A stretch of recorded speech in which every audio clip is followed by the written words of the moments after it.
السلام علیکم ورحمۃ اللہ وبرکاتہ۔ سامعین و ناظرین، آج کی اس ویڈیو میں ایک دلچسپ واقعہ حضور علیہ الصلوۃ والسلام کے زمانے کا اس کے بارے میں بتایا جائے گا۔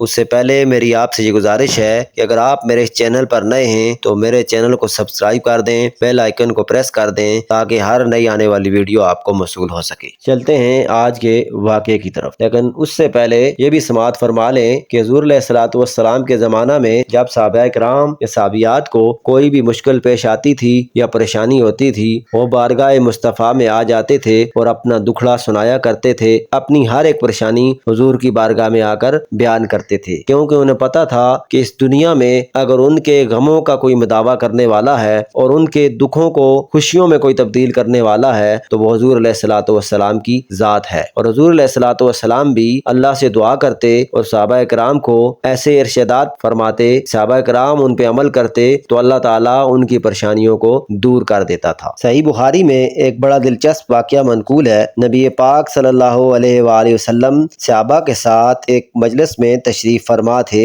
کہ ایک عورت آئی اور اس نے اپنا نفس رسول اللہ صلی اللہ علیہ وسلم کے سپرد کر دیا کہ اس کی جہاں چاہیں شادی کر دیں۔ ایک غریب کنوارے صحابی وہاں موجود تھے، انہوں نے کہا یا رسول اللہ، اس کی شادی آپ مجھ سے کر دیجئے۔ نبی پاک صلی اللہ علیہ وآلہ وسلم نے پوچھا تمہارے پاس اسے حق مار دینے کے لیے کچھ ہے؟ اس نے کہا میرے پاس کچھ نہیں ہے۔ آپ صلی اللہ علیہ وآلہ وسلم نے فرمایا کہ جاؤ، اگر لوہے کی انگوٹھی ہی مل جائے تو لے آنا، ہم وہی حق مار بنا کر اس کا نکاح تجھ سے کر دیں گے۔ وہ صحابی اپنے گھر گیا، مگر غربت کا عالم تھا، گھر سے لوہے کی ایک انگوٹھی بھی نہ ملی۔ اس نے کہا یا رسول اللہ صلی اللہ علیہ وآلہ وسلم، میرے پاس ایک چادر ہے، اس میں سے آدھی میں حق مار میں اسے دے دیتا ہوں اور آدھی خود رکھ لیتا ہوں۔ تو نبی پاک صلی اللہ علیہ وآلہ وسلم نے فرمایا وہ آدھی نہ آپ کے کسی کام آئے گی اور نہ اس کے کسی کام آئے گی۔ وہ خاموشی سے ایک طرف ہو کر بیٹھ گیا، تھوڑی دیر بیٹھا رہا،